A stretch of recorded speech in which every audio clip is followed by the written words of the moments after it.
Everybody, Super Squee here, the Emotionally Unstable Gamer channel on YouTube.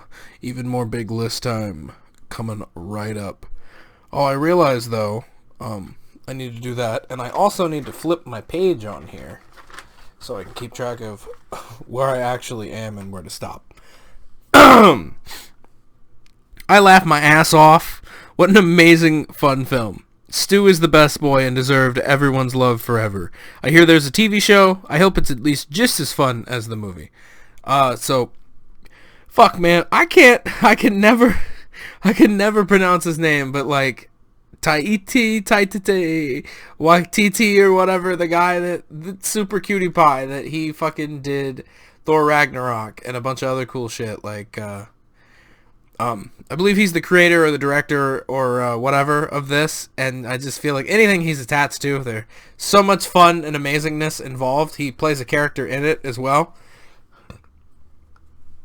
Really fun. Watched this when I was visiting my friend Kelsey in Austin. Absolute blast.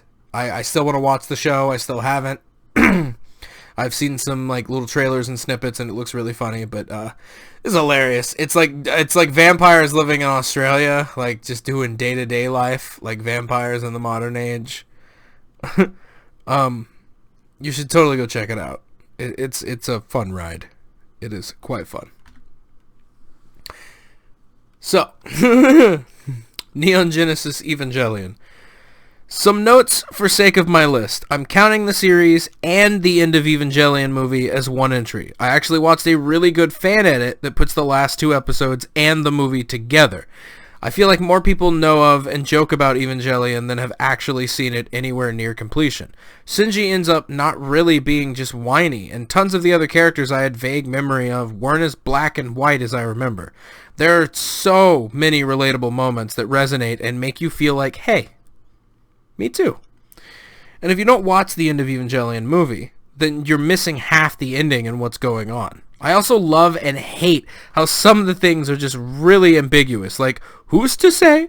And where the legit answer to some things is, it has never been officially answered. I started out hating Asuka, and she grew on me. So did Shinji, and most of the cast, honestly. Everyone involved did such an amazing job. I recommend never watching the last few episodes. I recommend never watching the last few episodes / the End of Evangelion when you're tired. There's a lot of blink and miss it moments. I typed that weird.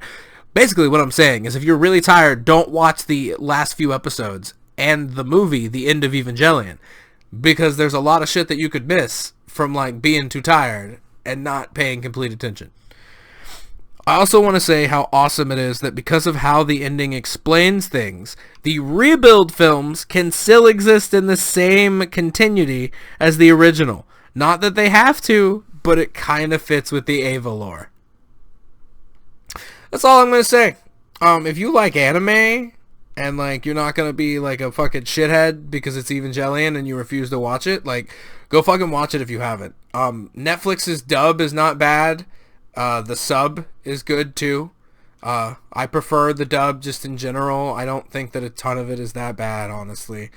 I've said this before, but like I don't have a big issue with dubs, but I do watch subs too. So like I know some are better than others depending on the series, but the Netflix dub is not bad. They got good choices for voice actors for a lot of shit, so that makes me happy. So that's an option if you want to watch the Netflix one, and you don't have access to it any other way, whether you don't own the original DVDs or something, or whatever. I had the director's cut rips from forever ago when I was much younger, and I torrented them, and I've had them for years. I never deleted them and transferred them between computers, so it was just easier to watch that way, which turns out was a great thing to do considering that it's kind of hard to get any of them physically at this point. Or at least it was like a couple months ago when I was watching, or a year ago or whenever when I watched it. Still, honestly, probably my favorite Metallica album. And not because because of it being better than the newer albums or because it's their first. I just honestly like this album as a whole more than the others. It's also fun to headbang in the shower to it. So yeah, I really like Kill 'Em All. I love the very simple fucking album art. I love that this, like, it like, this looks amazing.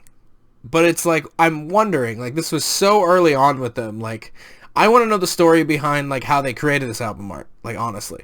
Because on the one hand, like, it looks really great, but on the other hand, like, you look up and you look at the Metallica logo and the way it looks on top of this, and it's almost like it's really shitty clip art that just happens to look good, you know?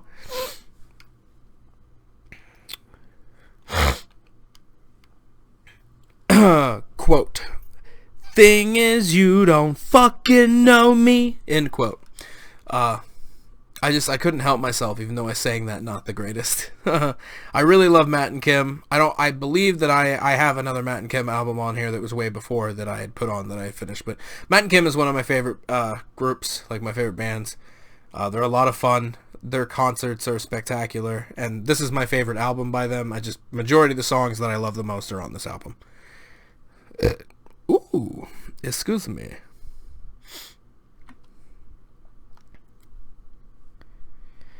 Wow, the first movie has so many minute details changed from the original series, but I feel does a really good job piecing together things in better order.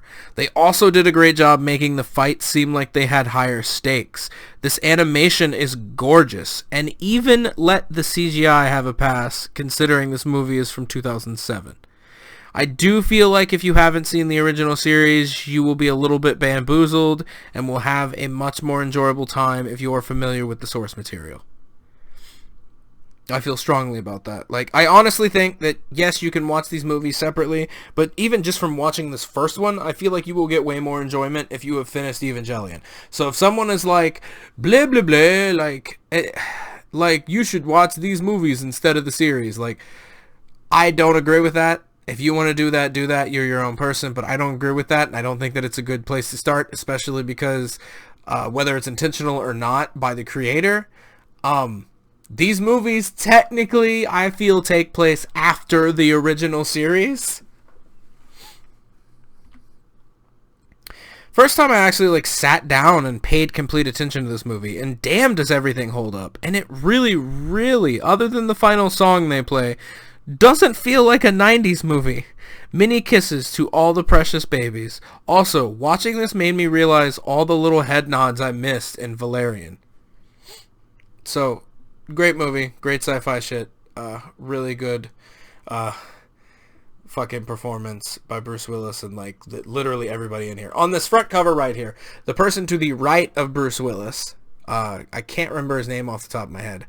He does amazing work. If you don't watch a lot of movies, but you've happened to see Christopher Nolan's Batman films, he's Commissioner Gordon in that. And then there's Leilu, or whatever the fuck her name is, off to the left.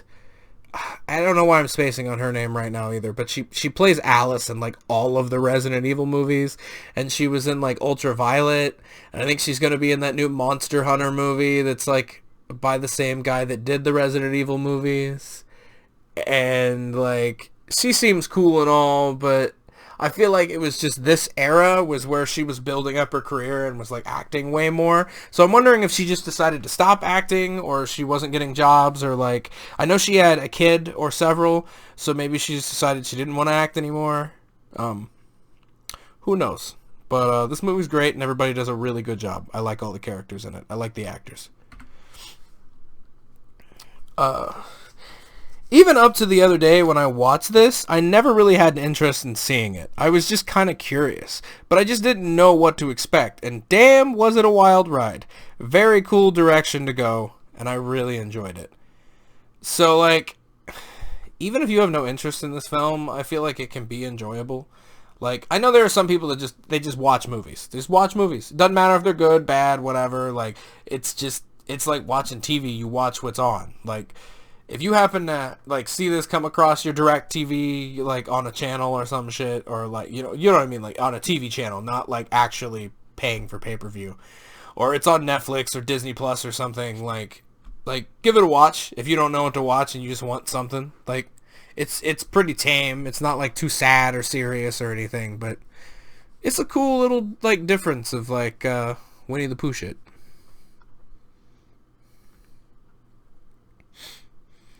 watched the first episode of the series when it premiered, and I really, really liked it. And finally, years later, I decided to finish it, and I feel like it's a little underrated. At best, Jess is a cutie pie, and at worst, the show could survive without her. Winston and Smith are the best, and I love them so much. R.I.P. Ferguson, you special boy. See, I feel like this is a sitcom that's like super underrated. I don't hear a lot about it. Shortly after it came out and I had my first job at Urban Outfitters, I bought a piece of merch that was just a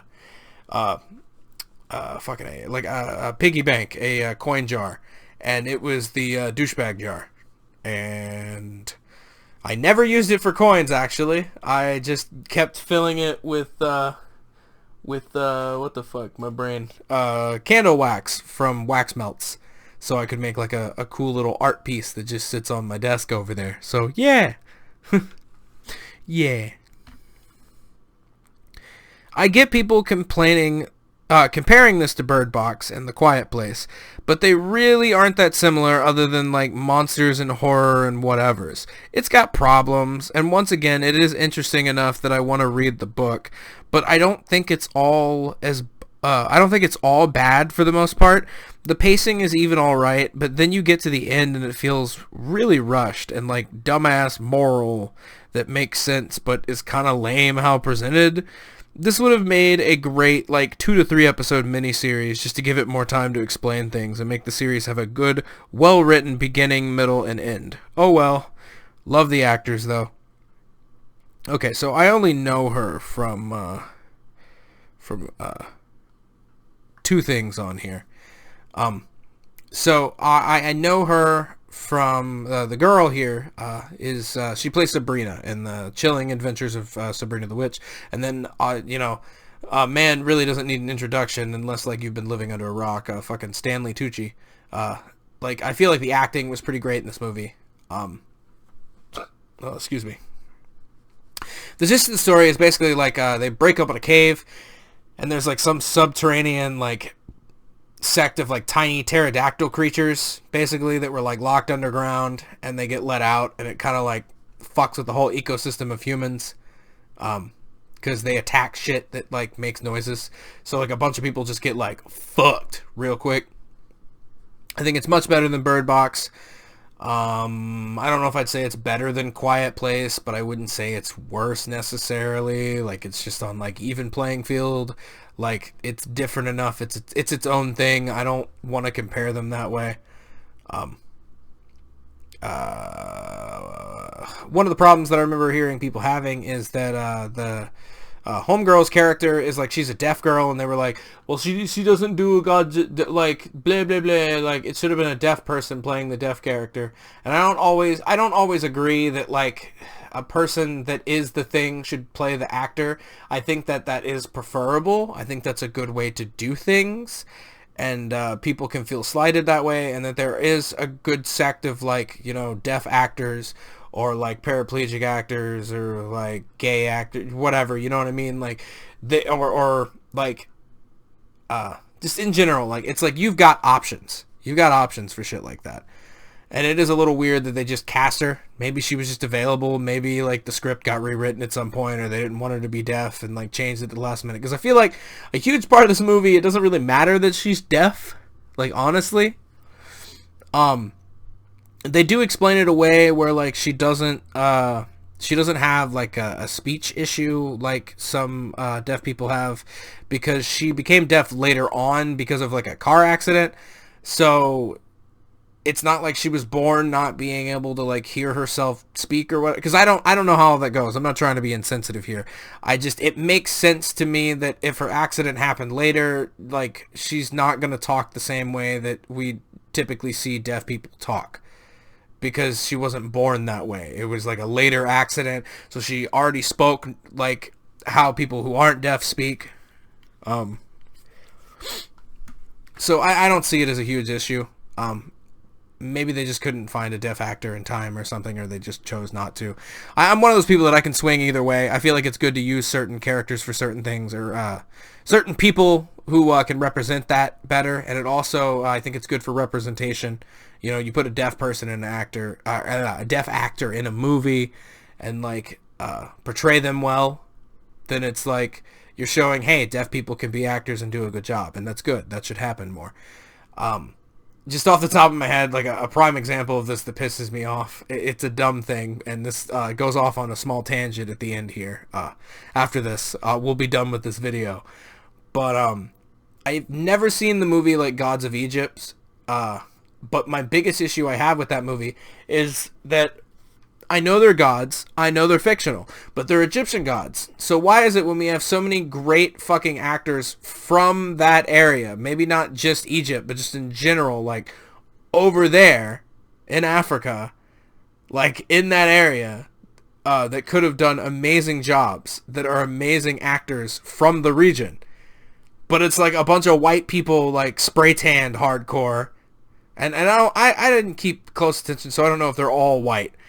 But a lot of them are white, and I think like Gerard Butler is in that movie, and it's like they just look like they're spray tanned, and it's just like why would you not cast Egyptian people, or at least people like from the area, you know, from that region of the world in general, to play like Egyptian characters? Like, it just seems dumb. And I don't really have this issue when it comes to like voice acting. As long as, like, you know, you're being respectful. Like, there's a difference between, I believe, like, there's a difference between a caricature and, or like, being disrespectful with an accent or something, and just, like, portraying a character, like, how they would be from an area. So it's like, I don't have issues with, like, black people playing white people or Mexican people or whatever. Like, I as long as you're playing the character properly and it's voice acting, it's like, get the best person for the job. And I also don't think that, like, you have to have a gay person play a gay character or vice versa. Like, gay people can absolutely play straight characters and vice versa. But it's just one of those things that I don't believe it's black and white. I think shit has to be looked at critically, and I'm not in the position, and probably never will be, to make those decisions on shows and stuff to hire actors and things. And I don't know what I would do if I was in that position. I would try to be as impartial and pick the best people for the job in general. And I don't truly believe that Hollywood, or in general just these acting areas, are doing that all the time. I think sometimes they do, but by the biggest margin, I think they just do whatever's easiest. And not only is that shitty in general, but I feel like it can be piss poor on the media that they put out as well, and end up damaging it in the end. But look at my mouse and my giant tangent that went on forever at the end of this video that nobody's gonna want to hear. Thank you for watching, though, and I will catch you guys later. And if you did listen to all that shit, thank you extra. Have a great day.